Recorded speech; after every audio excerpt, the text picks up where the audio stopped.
Joining me now, I have Emily Rushton with Georgia DNR. Emily, you are a state biologist who specializes in turkeys. What does this season mean to you all at the Georgia DNR office, especially when it comes to emphasizing safety this turkey season? While we want everybody to be successful, excuse me, and have a great turkey season and enjoy time in the woods, it's really important to us to maintain a safe harvesting hunting environment. We really try to emphasize safety, particularly for turkey season, because you it's one of the hunting seasons where you don't have to wear blaze orange like you do for deer season, but you also so people are dressed in camo, people are out there calling, trying to sound like turkeys using decoys.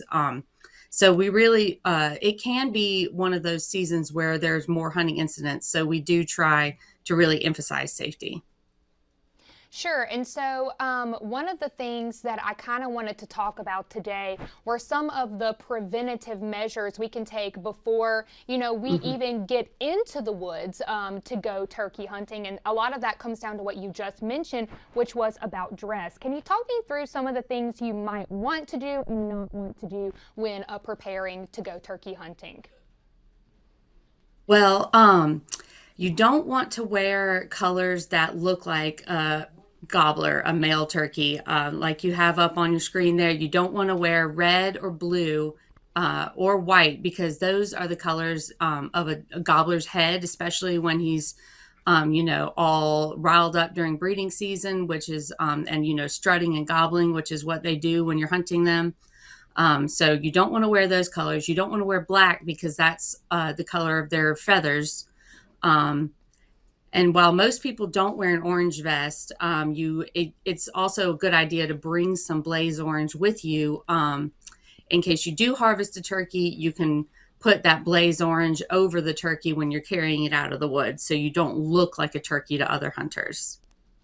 Sure. And so, as I was mentioning earlier, I grew up with a dad who absolutely loved turkey hunting. And one of the things that he spent a lot of time doing is calling in the woods. But that can also present some dangers when it comes to turkey hunting safety, especially because they can attract the attention of other hunters. What should hunters, once they're in the woods, do when it comes to calling safety specifically? Just, make if you do come across another hunter and you realize that, you've been calling to each other instead of to turkeys, which has definitely happened to me. You want to let them know you're there. Don't like wave your arms around and start, looking like you might be, use your voice to make sure that they know that you're a human being and not a turkey. Absolutely. And so tell me a little bit, maybe for those that are not super familiar about the turkey season this year, what are the dates and what are you guys expecting at the state level when it comes to harvest for this season? Well, if you're hunting on private land, the season opens this Saturday, the 29th, and runs through May 15th. And public land hunters, which includes our wildlife management areas and national forests, those open April 6th, next Saturday, and it also runs through May 15th. And, as a lot of our turkey hunters are aware, our population has declined a bit from what it was in the 90s and early 2000s. But there's still a good amount of turkeys in the woods. But just be aware, a few years ago, we did lower the bag limit, and you can only harvest one turkey a day or two per season. So definitely be aware of the regulations. And some of our wildlife management areas, we've implemented quotas too. So make sure you know the regulations for the areas you're hunting if you're on public land.